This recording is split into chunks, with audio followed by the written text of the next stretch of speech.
For centuries, there's been a rumored creature lurking in South Georgia. Many sightings have occurred, and it's gained the legend of being Georgia's Nessie. Does it exist? Can we prove it?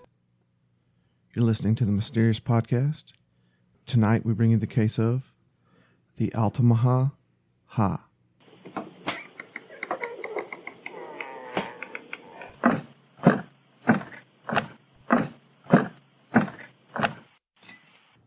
Welcome to a deep, dark, dank, moist basement.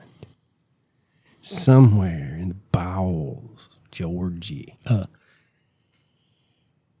We come to you today With the worst name ever. for a cryptid. Thank God they shortened it to Alti. Yeah, they did, but yeah, the Altamaha River is suspected to be the home of the Altamaha-ha. Like, come on. The Altamaha-ha That's the worst name for a cryptid ever. ever. I don't know. Goatman's pretty bad. Well, I mean, it's a Bat goat boy. and a man. It's a goat man. It's a bat and a boy. Come It's a on. bat I mean, boy. that makes sense. But, yeah, they did shorten it to Alti, which is a good alternative. But good God. Terrible name. Terrible. Terrible. Terrible. It's terrible. Well, near the mouth of the Altamaha River. Well, hold on. Oh, yeah, we got something. Yeah, we gotta we tell forgot we're something. drinking Silver Bluff Brewing Company down near Brunswick, Georgia. We're drinking their American Pale Ale, which I don't know yet, but I'm assuming it's going to be good. Most pale ales are.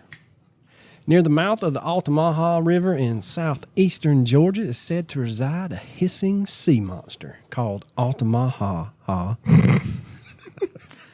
Such a terrible name. or as we will now refer to it as Alti. Yeah, I prefer that so much more. The legend predates British English colonization of Georgia and is said to have originated with the Lower Muskogee Creek tribe. Now, the Altamaha River is one of the largest rivers in the state, and it empties into the Atlantic Ocean, and it has one of the largest river basins in the country, second only to the Mississippi River. That's pretty crazy considering that I personally have never seen this river. Even though we live in Georgia, we love Georgia. I don't go to South Georgia much. I've been to Brunswick and Jekyll and St. Simons, but I don't. It's not for me. I liked Tybee before it blew up. I'm not a South Georgia guy, man. It's like there's just too many gnats down there. Yes, and they're huge. Yeah. Now, the river extends about 137 miles and joins up with three major tributaries, and that is the Okomogi, the Oconee, and further down, Really? the Ohoopee. Oconee goes all the way down there? That's pretty cool. Yep.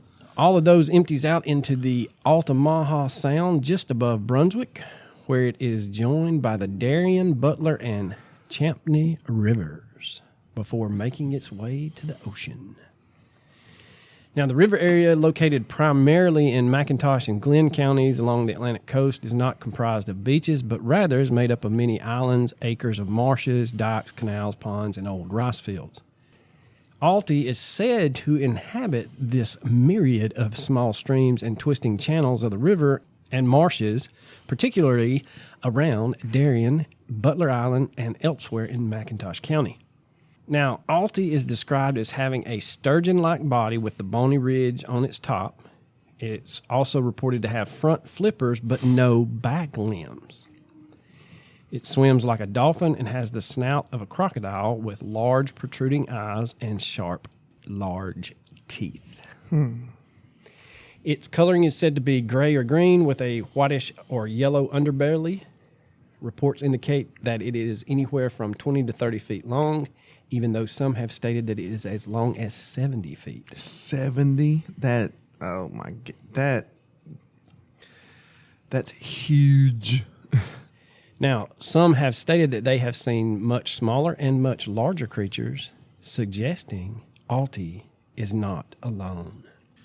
Well, I mean, the fact that it's been seen since before colonial times would indicate a breeding population. Yes.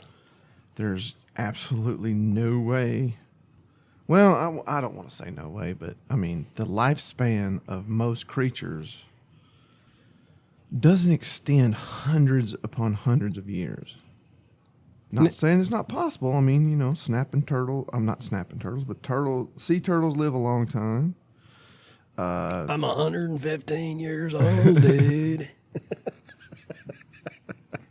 It has reportedly been seen basking itself on the shore, trolling casually along the river, and has even reacted defensively while in the presence of boaters.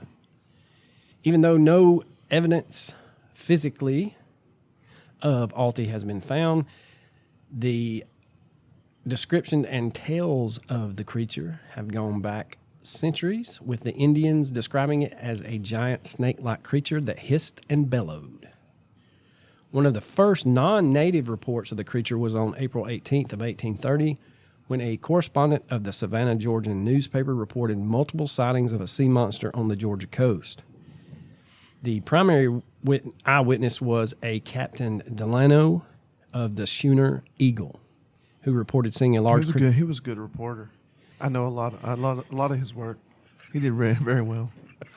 He reported seeing a large creature off of St. Simon's Island below the mouth of the Altamaha River. And this is from the Savannah, Georgian. He repeated the particulars precisely, describing the animal he saw as being about 70 feet long. Jesus, that is so big. And its circumference about that of a sugar's hogshead. For those of you that don't know what a hogshead is, that's a large barrel. Moving with its just a head, hogshead. shaped like an alligator, about 8 feet out of the water. Now, a hogshead's a big old cask. One of them casks they used to carry that there rum in, or that wine. Like the sightings reported in 1830, the appearance of the monster has been verified by others around the schooner Eagle. 5 men on the schooner also saw it, and a number of planters from St. Simon's Island told the Savannah, Georgian correspondent that they had seen something strange as well. It appeared in St. Simon's Sound that year and was viewed through telescopes over a period of several weeks. Other eyewitnesses proclaimed the creature seen in St. Simon's Sounds to be a whale, but no one could say for sure whether it was the same creature seen by Captain Delano. The captain, however, was clear that he had not seen a whale. Captain Delano states that he is acquainted with all kinds of whale and that he never saw but once before, about 4 years since, off Doughboy Bar, a monster similar to the one he described previously, according to the Charleston Mercury, March 29th of 1830. Doughboy Sound, or Dubois Sound, is the site of his earlier sighting, and that sound separates Sapelo Island from the mainland and connects to the Altamaha River. Now, Sapelo is basically undeveloped. It is I think the whole island is controlled by the Department of Natural Resources. I believe you're correct, yeah. I don't think there's any residents there. Now, sea serpent seems to have been part of people living in Darien well before 1830. And in 1826, one of the sloops that sailed from the wharves there was named the Sea Serpent. Oh. Was it in honor of Alti? Maybe. I'm going to say yes. The sightings of the monster in the early 1800s confirmed that people have been seeing something strange in the waters around the mouth of the river for a long, long time. Which, I mean, like, even if you want to dismiss, there's no such thing as blah, blah, blah. There's no such thing as sea serpents. You can completely deny any type of cryptid existence. I mean, the fact that it's been cited for centuries, over 100 years, there's been sightings of something. Almost. Yeah, 220 years. Yeah, has to lend credit to its existence. I mean, people... And again, at the same time, these people are not going to be like... We go back to there's no gain to them reporting this. Especially back in the 1800s. Oh, God, no. there's no financial gain. There's no real reason to report something like this other than the fact that, hey, we saw this and we got to get it out there. Be careful. There's something out there that's going to eat your ass. Which now, some people enjoy that. Yeah. Not if you were in the 1800s, though, because I don't think they bathed very well. Might be a little crusty. Tradition holds that the Tama Indians who lived up the Altamaha had legends of a giant snake-like creature that lived in the river. No documentation has been found to verify the claim, but the Creek Indians of Georgia definitely told stories of giant snakes in the rivers of their territory to early explorers who recorded the legends. In the 1920s, timbermen riding the river reported sighting a large snake-like water monster, and in 1935, a group of hunters spotted what they called a, quote, giant snake swim through the rivers. In the 1940s, Boy Scouts reported seeing the creature, as well as 2 officials from the Reedsville State Prison from the 1950s.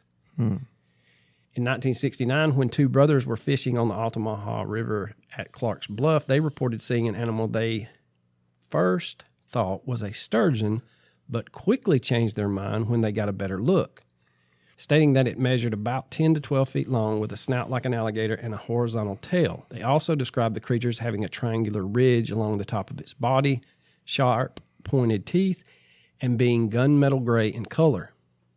The monster made its splash on the national scene in 1981 when a former newspaper publisher named Larry Gwynn reported seeing the creature while fishing with his friend Stephen Wilson. The pair saw Alti stranded on a mud bank near Cathead Creek. They reported the animal was lying halfway in the water, thrashing and trying to free itself from the bank.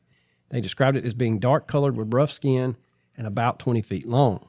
While watching, the creature freed itself, submerged, and disappeared. They said it had 2 big humps about 5 feet apart and left behind a wake like that of a speedboat. Oh, wow. When newspapers across the country ran stories about the sightings, other witnesses began to come forward. Harvey Blackman of Brunswick, for example, said he had seen the creature in the 1970s. He said it had a snake-like head and was 15 to 20 feet long, and that he had seen it at a point called, quote, Two-Way on the Altamaha River.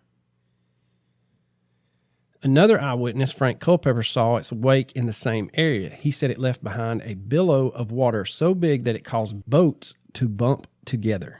One of the men with a rifle that was with him at the time could not get off a shot before it submerged. What are you going to do with it? That's what I'm saying. I hate hearing that kind of stuff. Like, why kill it? You going to eat it? Just because? I mean, I'm so glad, like, places like Oklahoma, I believe Oklahoma and Oregon have laws in place that forbid you from killing a Bigfoot. I think Washington State does too now. Probably. Oklahoma probably has a shoot to kill order, to be honest with you. Texas, Louisiana.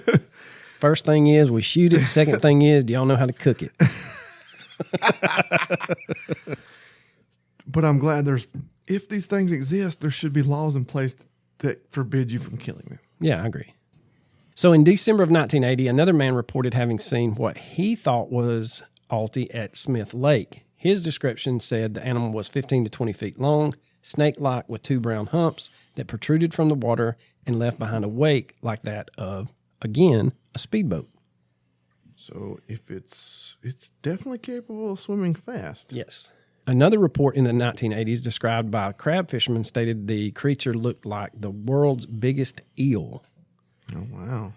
Now, a more recent report in 2002 was by a man pulling a boat up the river near Brunswick who reported seeing something over 20 feet in length and 6 feet wide break the water. In 2010, an amateur photographer captured a video of something strange swimming in the channel off Fort King George Historic Site in Darien. Yeah, we'll post that video. It's not a great video, but you definitely can't identify what the hell he's filming. And it's large. You can see something, and you can tell it's big, but you can't tell what it is. Which is, It's a trope of cryptozoology. Like, it's always blurry. It's always far off. You just can't tell what these things are. Yeah, I saw a good meme the other day. It showed Bigfoot riding a bicycle, jumping a ramp or like a dirt mound. Yeah. And it says, girlfriend, can you come over? Bigfoot, no. Girlfriend says, but I got an unsteady, shakeable camera. Now, the theories and possibilities run the gamut, but the two main ones are it's a misidentified sturgeon, and while that is... Now, sturgeons do get very big. But they don't get 30 feet long. Or 70. And they don't have no humps. Exactly, but... It does have the bony ridge, but it has those scoots along its side, and I guess the head does look similar to a crocodile or an alligator, but I don't know. The biggest one that I think was seen in Georgia was 18 feet long, but that fish would weigh in excess of 2,000 pounds if it was 18 feet long. 18 feet long sturgeon, yeah, it's going to be freaking heavy. So imagine one 70 feet long, or imagine one 30 feet long. Yeah, you're looking at maybe pushing 2.5, 3 tons. Yeah.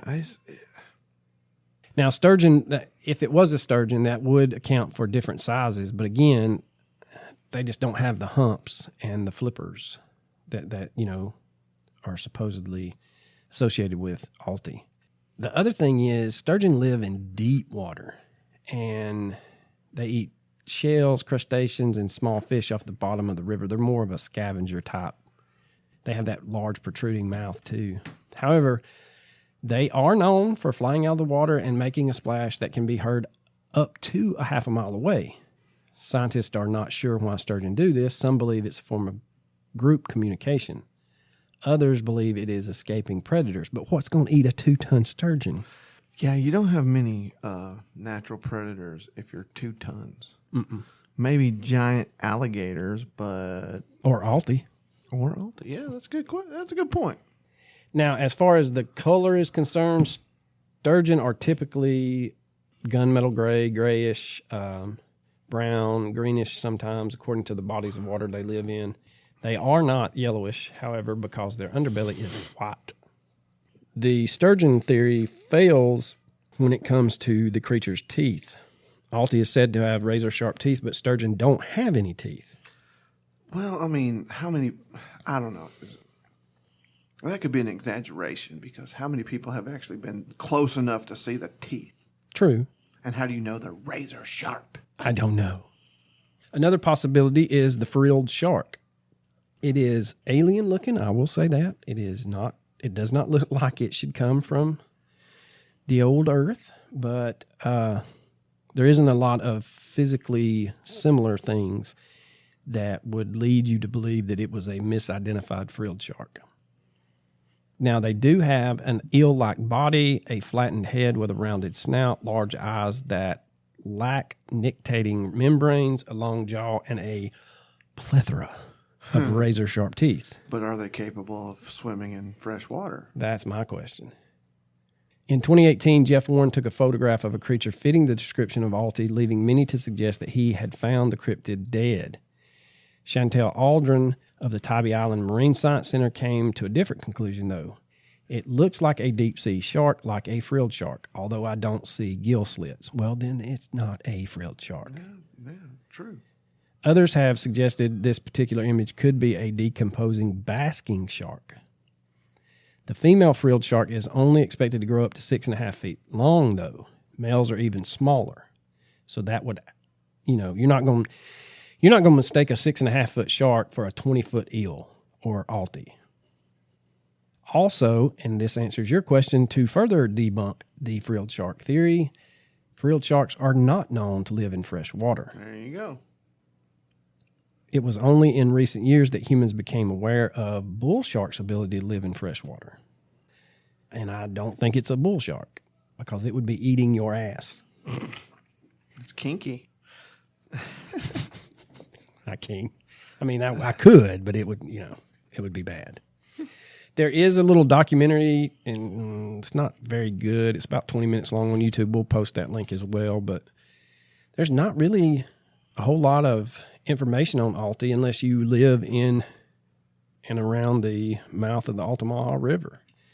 So any of our Georgia listeners, if you have stories about Alti and would like to share your sightings or your accounts of the monster, we would love to hear it. But that's about all the facts we got. I keep going back to the fact that you cannot discredit the fact that something has been seen for centuries. Hundreds of years have to lend some credibility to it. Yeah, I was reading something that while I was researching this, it said that in the 80s when this became well known in the newspapers, is when there was an uptick of sightings in Loch Ness and that people were trying to get fame and fortune off of it in Georgia. But I don't buy that either. What fame and fortune is there to get? I don't know. Yeah, like you said, there's just not a lot of fame coming to these people. Name one person that's gotten rich Off Alti. from any cryptid sighting. I mean, we talk Patterson Gimlin. I don't think he got rich, did he? He never got rich, but he got famous. But there's no. Todd Standing. I don't know. I mean, he produced his own documentary, though. He got rich. No, I don't think so. Infamous. Yeah, for sure, because he is very controversial. If you know anything about the Bigfooting world. Well, I guess with Alti and the coastal things, if you go back, people are going to say that they misidentified different sea creatures which is and things possible. like that. But you had sailors back then talking about the Kraken and the giant squid, and it wasn't until the 20th century they finally proved. 20th century shit, it was within the past 20 years. That's so 21st century they proved the giant squid was real, and we know roughly 16% of what the oceans hold. They're constantly finding stuff. If that much.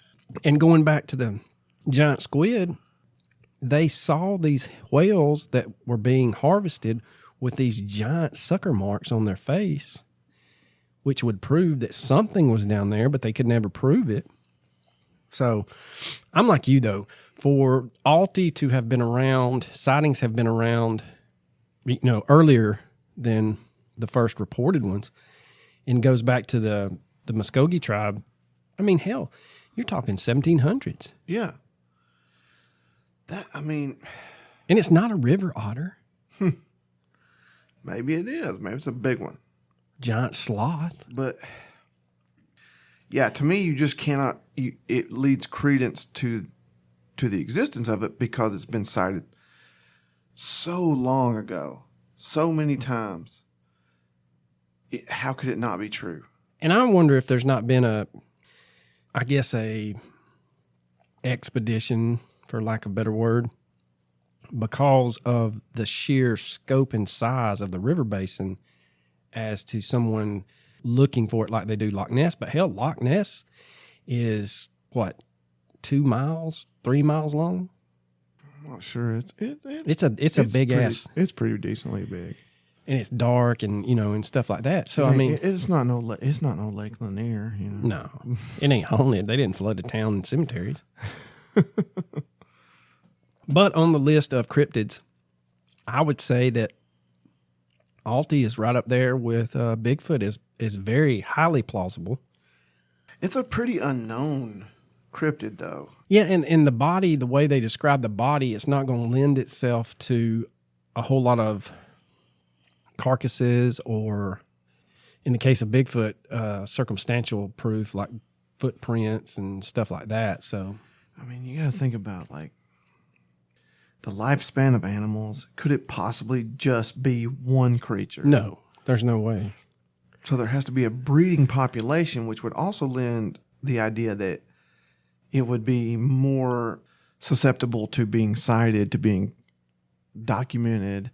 So if there's a breeding population of these creatures, But those why backwaters. why have we not proven it? Think about the backwaters in the canals of Louisiana. There's shit back there that they still probably don't know what's back there. And it's the same thing with the coastal Georgia with those marshlands. I mean, there's not a whole lot of people that make their living in those marshlands and stuff. That's true. I mean, it does have the possibility of it just being living in a remote place, because it is pretty remote. It's kind of like the Sierra Nevadas when it comes to Bigfoot. The Sierra Nevadas there's swaths of that have never been seen by humans. Yeah. Modern day humans, I guess I should say. Well, you have to take into account the fact that there's a lot of land in this country that is not populated by people. There's a lot of opportunity for some sort of creature that we don't understand, we don't know, we haven't identified, to live in perfect harmony without contact with human beings. Yeah, and I always reference that troop of mountain gorillas that the natives knew were there, and it took modern scientists years to find. Yeah, when you look at creatures, undiscovered creatures, you're like, well, how could we not? Yeah, the mountain gorilla used to be a myth. The panda bear used to be a myth. The forest elephants. Yeah, they used to be a myth. The duck-billed platypus used to be a myth. And they thought that someone faked it. Megamouth sharks used to be a myth. Giant octopus used to be a myth. We discover... As smart as we like to think we are, we're not. We're not very smart. No, humans are very stupid. And, I mean, we're constantly discovering species that we, A, thought they were myths, or B, we never knew existed at all. Or C, when you look at the coelacanth, they thought it was gone. Creatures that we thought were extinct for millions of years, until you catch one and you're like, well, holy shit. Yeah, and we've touched on this on other cryptid episodes that we've done. But I also lend it to the ivory-billed woodpecker and the thylacine. Those two there's been some modern-day sightings. Again, there's been some fuzzy, grainy footage, something way off, something on the edge of a trail camera. But those are in national forest lands, and they're not going to allow large swaths of, in the case of the ivory-billed woodpecker, to be just cordoned off.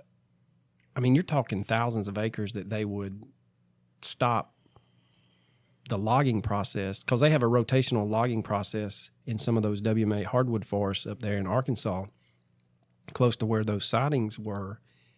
And if they come out and said, hey, we know of a pair of ivory-billed woodpeckers nesting up here, they would take 5 square miles or a circumference, a radius of 5 miles around that one breeding pair that they know about, and then you couldn't even go in there. Mm-hmm. You're talking about, whether you want to agree or disagree, money drives everything. And for a whole state to lose that kind of money from logging, they're just not going to do it. And the same thing with the thylacine. If you look at the thylacine reports in Australia, Tasmanian tiger, for those of you that don't know what I'm talking about. I was about to clarify that. Yeah, the Tasmanian tiger, if you don't know exactly what we're talking about. Those sightings also correlate to large areas of timber that are systematically, rotationally logged in Australia. That's income for those areas, and they're not going to allow that type of income to just vanish because you might have seen something. Me personally, I really do think the Tasmanian tiger still exists. I think both of them still exist. I think the ivory-billed woodpecker exists. What is it? It's been probably 10, 15 years now, maybe longer, since that one cell phone video. Someone was canoeing in one of the WMAs and saw a very large woodpecker flying away from them, and they could hear the call. And so, it's, yeah, I agree. I think both of those. I think Alti has a strong circumstantial record of existing. At least at one time. I don't know. Yeah, I mean, I see where the naysayers would say, Nay. The naysayers always say nay. They do. That they would say that, like you stated, in today's time, we would have seen something. But think about there are old rice plantations down there that have just been taken over by the river basin and the marshes. And for those of you that have never waded in river bottom mud, it's a misnomer. There's not a bottom. You just sink. Yeah, You're not going to have your happy ass out there in a pair of rubber boots trying to find a monster. that's a good point. And you're not going to take an airboat because, hell, you can hear that thing coming miles away. I think what leads credence to some of these sightings would be these fishermen that have access to the river. They access it quietly. They're in canoes. They don't make a whole lot of noise. I think that's how you're going to see them. But again, who thinks about going fishing in a canoe to take a high-resolution camera with them? Yeah, that's a good point. That's a great point. And I know everybody's, well, you got a camera in your cell phone. Yeah. I tried to take a picture of a deer one time that was 30 feet away from my truck, and you couldn't even tell it was a deer. So, yeah, I mean, as advanced as cell phone technology is, if you get beyond 10 feet, it's pretty shitty. yeah. It does not and will never compare to a high-resolution camera.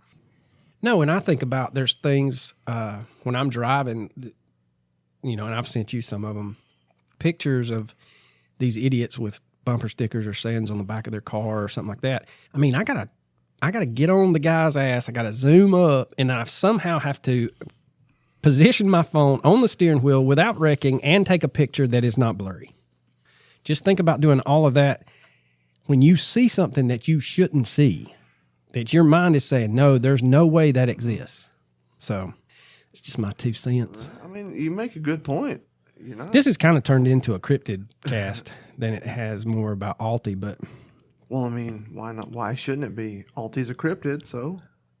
Well, what other... Let's just keep going, because, hell, we do this for our pleasure most of the time. What other cryptids do you think... We did this at the top 5 that we think about a couple... Hell, maybe 4 or 5 months ago, but we both agree that Bigfoot exists. We both agree the Tasmanian tiger exists.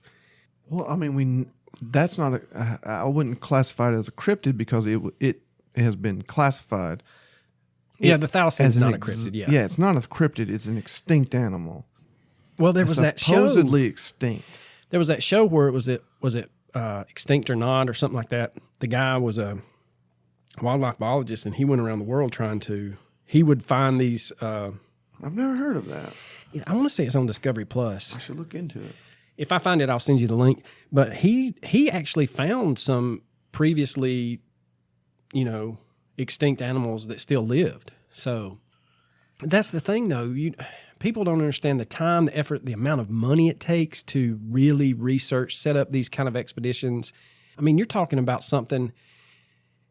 If you lived, what's that habituation site in Pacific Northwest where they're putting out gifts, and I think it's over the Skookum cast where it kind of laid down. What is that name of that? I'm not sure, but that guy, him and his friends just basically came up and they bought the land or had rights to the land, and it's something like 100, 200 acres, and they've kind of kept people away from it, and they're kind of that habituation thing where they're trying to get them used to humans and the gift giving on the tree stumps and stuff like that. That's what it's going to take for a lot of these. I mean, if you go to Florida, the skunk ape, I think, hell, the Everglades, it could hold things that you never knew possible. And then there's that video of that. That's probably one of the better films for Bigfoot, skunk ape, running across that marshland in that high grass. Yeah, and that guy's like staked out for months just to get that footage. Yeah. According to him, But I think that's what, people lose sight of when it comes to cryptids or things that they thought were previously extinct. It takes a lot of time and effort. It's a marathon in that situation of trying to prove something like that. Is there anything else that strikes you that may still exist or is not extinct?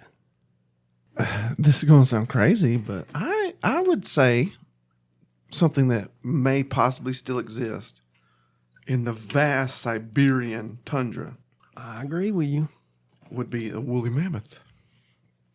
There's shit in Siberia.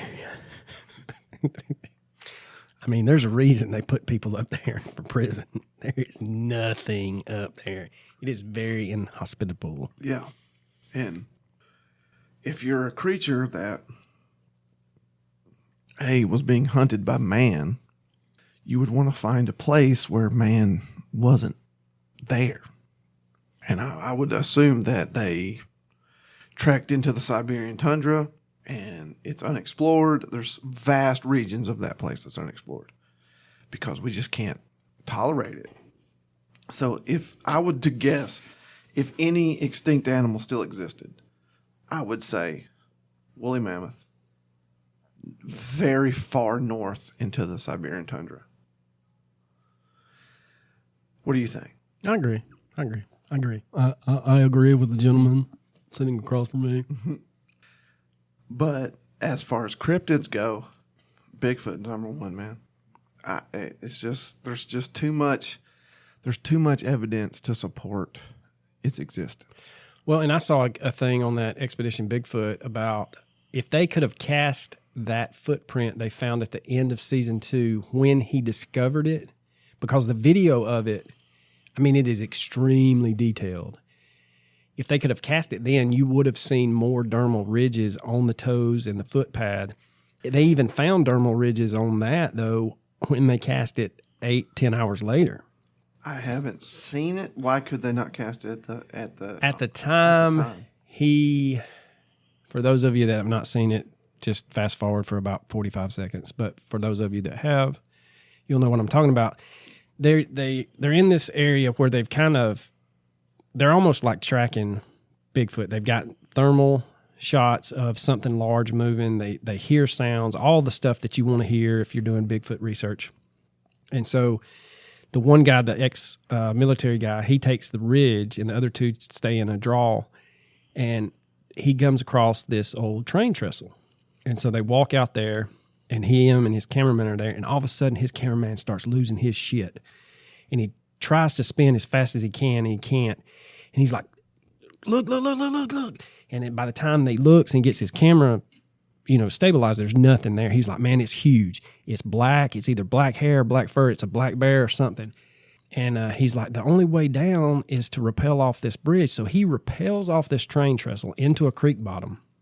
By the time he gets everything set up and rappels down, it's dark. Mm-hmm.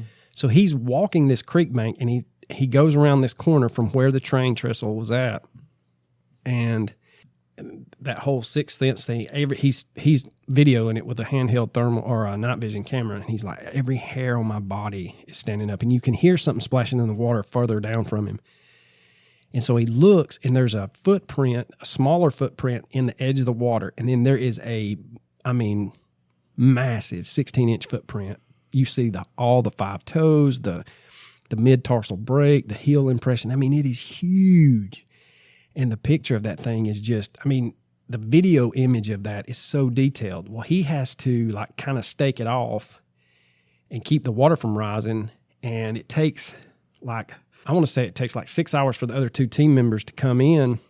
But it also takes 45 minutes for his cameraman to find a safe way down there. And so they digitally scan it and they do cast it, but it's not.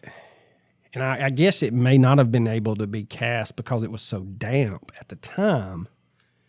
But man, it is, for those types of TV shows, that's probably the best, short of Josh Gates and that Yeti footprint he found, and the Nepalese government brought him in.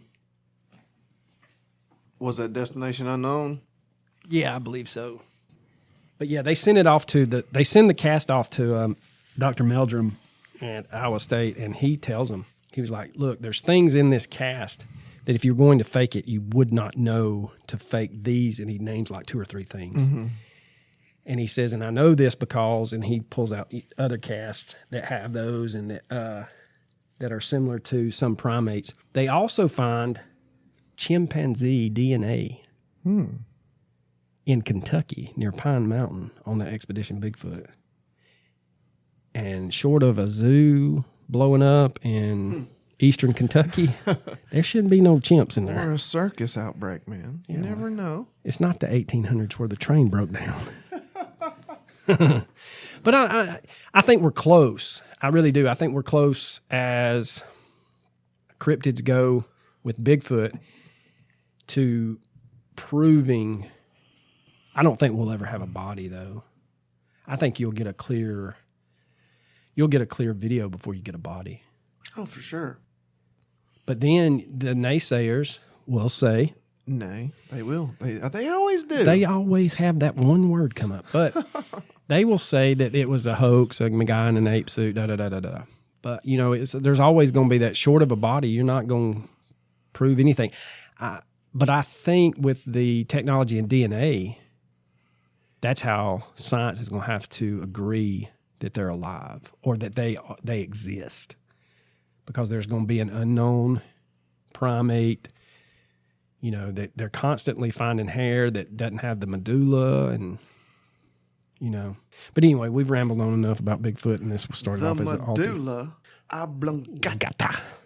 All right, Coach, you got recommendations, or are we just going to cut this sucker off? No, I'm going to recommend. Well, I'm going to recommend a podcast again. True Crime Garage's episodes on the Circleville Letter Writer I saw that. were amazing. Better than ours? Yeah, but way, way better than ours. Seriously? I didn't think anybody could do better than our Circleville. I thought we did better than Unsolved Mysteries. No, they did a great job. So many different theories that we didn't think of, and so much information that we didn't research. No offense to you, because they get paid to do it. Yeah, if you're making We don't. $60,000 on your Patreon, Yeah, no doubt. I would do a hell of a lot better. Yeah, you're making $60,000 a month on just Patreon, not even counting your advertisements. You're going to do a little bit better research. But I've listened to nearly every single episode of True Crime Garage, and this was two of their absolute best episodes. So if you haven't listened to the Circleville Letter Writer episodes, I recommend those very highly. Well, I'm going to recommend, and this came as a recommendation to me, and I listened to it, but the podcast Crime Junkie did 2 parts on Lacey Peterson. And their tagline is, the story everyone thinks they know, but do you really? And they did a very good job of talking about Lacey Peterson's life leading up to the murder, and then how Scott is a piece of shit. He really is. So if the Lacey Peterson He really is a piece of shit, by the way. If Lacey Peterson case interests you, I recommend the Crime Junkie, and thank you to Haley and Martez for recommending that to me. So you got anything else on the cryptids or Alti or? I don't have anything. I'm done. We will leave you this week with a top 5. I know we've not done that in a while, and we got some good feedback, and we may start doing that more often. But this time, we're going to do, in no particular order. No, there's an order. So I start with 1. Is that what you're saying? No. I start with number 1. Hell and no. It's a count. Turn this son of a bitch off right now. It's a countdown. I will leave this podcast and you can do it on your own. Motherfucker. Ain't nothing pisses him off than a countdown that starts with number 1. Well, hell, you done told me 1. I ain't listening to the rest of them. It's not a countdown. You start with number 1. What the fuck am I listening for? Fuck the fuck. What? No. If I go on a YouTube page and it's a countdown and they start with number 1, I'm fucking out. I'm done. I don't listen to anything else. I don't care. I'm a countdown junkie. I swear to God, one time I watched, no lie, on VH1 for 5 fucking hours. I watched the 100 top fashion faux pas. I don't give a fuck about fashion. But you just couldn't turn away. But I had to know what number 1 what number 1 was. What was it? I fucking can't remember. I couldn't tell you to save my life. But I fucking promise you, My wife and I sat there. She's like, "Why are we watching this?" I'm like, "Shut up. We got to know." Oh, that's I have to know that. I have to know if there's a countdown. You got me. I don't give a shit what the subject is. The top 10 ways paint dries. I'm in. So no, we're going 5-1. Okay. So this is the top 5 wrestlers, greatest wrestlers of all time in our opinion. Our opinion. And I know we're going to piss some people off, but that's okay. That's our job. So I will start us off with number 5, in my opinion, is Stone Cold Steve Austin. Number 5? Holy shit. Are you kidding? No. That low. Okay. All right. That low? Well, I'm going historically from my youth too now. You may disagree with me. Yeah, you're much older, so you're probably like fucking Lou Thez or Bruno Sammartino because you're an old fucker. I'm going number 5. Harley Race. Arn Anderson. Yeah, there you go. In my opinion, Arn Anderson is the greatest wrestler of all time that never won a world title. You can talk about you Mr. Perfect, you Rick Rudes, all that bullshit. Arn Anderson is the greatest wrestler of all time that never won a world title. Period. End of sentence. Okay. Number 4 for me is The Rock. Really? Yeah. Oh, God, I cannot disagree with you more. I mean, he's good. He's great. Here's my thing. And I think this is why I put him and Stone Cold in my top 5 is because I was in college during their heyday, and me and my roommate and our friends would gather around like way out of college before the Rock's heyday. Mm-mm. Yeah, you were. We were in Monday Night Raw. No, you. And we would gather around like freaking teenagers watching 90210 and order pizza and watch the whole fucking thing every Monday. And like, by God, if somebody had to work and we had to tape it, you better not talk about it. Yeah, if you weren't part of pro wrestling at the end of the 90s, you missed out. It was appointment television. You had to be there. And they always ended with a huge cliffhanger where you're like, damn it.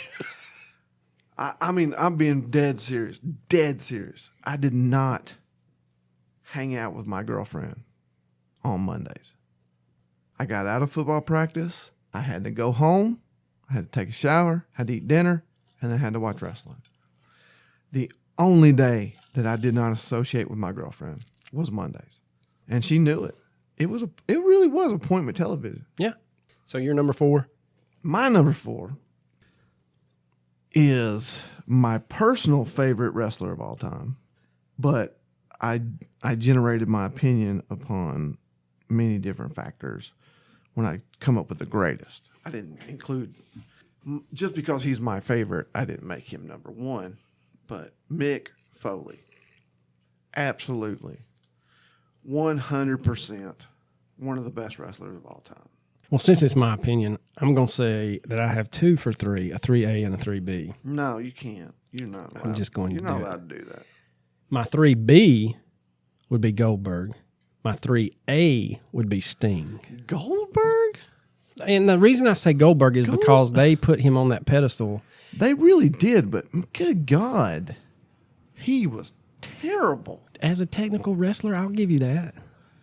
I mean, yeah, I mean, we're talking about greatest wrestlers of all time. We're not talking about the greatest technical wrestlers of all time because, of course, Chris Benoit, Dean Malenko, all those kind of technical Kurt Angle, all those names would come up. Yeah, but Goldberg.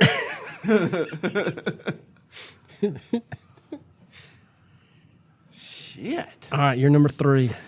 Well, my number 3, of course, is because he's the most popular wrestler of all time. He did so. When you talk about the Mount Rushmore, the next 3 people I'm going to mention would be on my Mount Rushmore of wrestling, without a doubt. The 4th member of the Mount Rushmore of wrestling is really great, up to debate, but you can't deny these 3 people, and that's Hulk Hogan. I mean, he defined wrestling Yeah. for generations.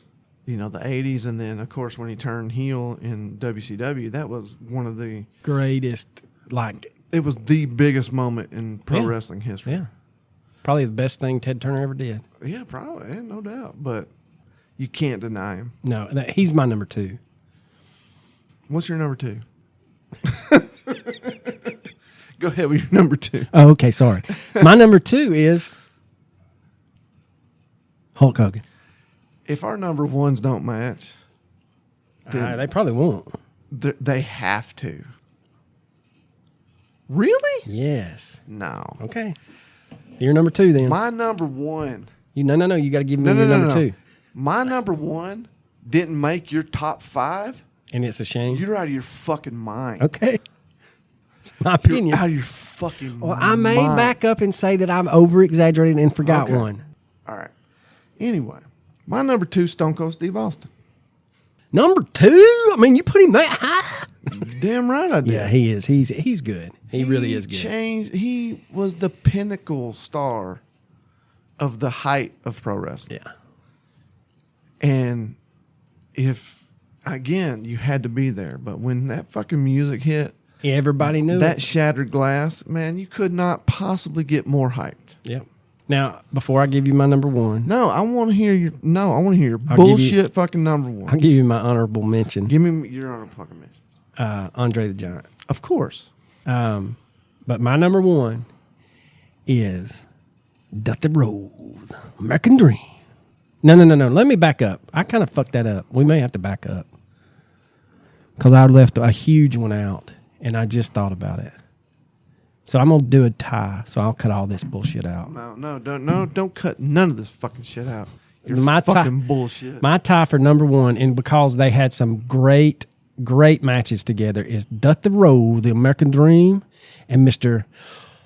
Ric Flair. Yeah, that's my number 1 with a fucking bullet. Is Ric Flair.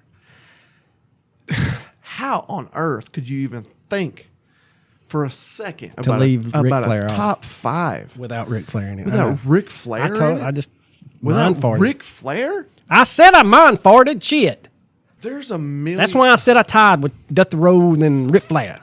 There's a countless amount of lives that you could choose to live. One without Ric Flair is not one you want to know about. If you chose to live any life on this earth and you didn't choose to live the life of Ric Flair, Back in his heyday, you're that out of your blonde fucking hair. mind.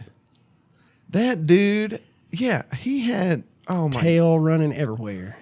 oh Jesus Christ! Like, if there's a pro wrestling life to live, that's the one. That motherfucker had so much fun in his life. Well, the Broken Skull sessions with Steve Austin, he interviews Ric Flair, and he talks about one of the matches later, like in the modern day wrestling, when Steve was there, and it was still like Rick had to petition the WWE to let him do like a 30 or 40 minute match with someone. And I mean, those are like slobber knocker. You have to be in great shape. Great shape. Oh yeah.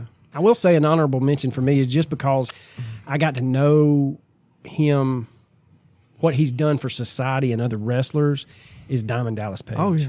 I mean, hands down, if anybody has used his fame and paid it forward, Dallas has paid it forward tenfold. I mean, I agree he with- basically absolutely. saved Jake the Snake Roberts' life. Yeah, absolutely. I agree with that. He's definitely leading a very purposeful life now. But that's not what we were talking about. No, we're not.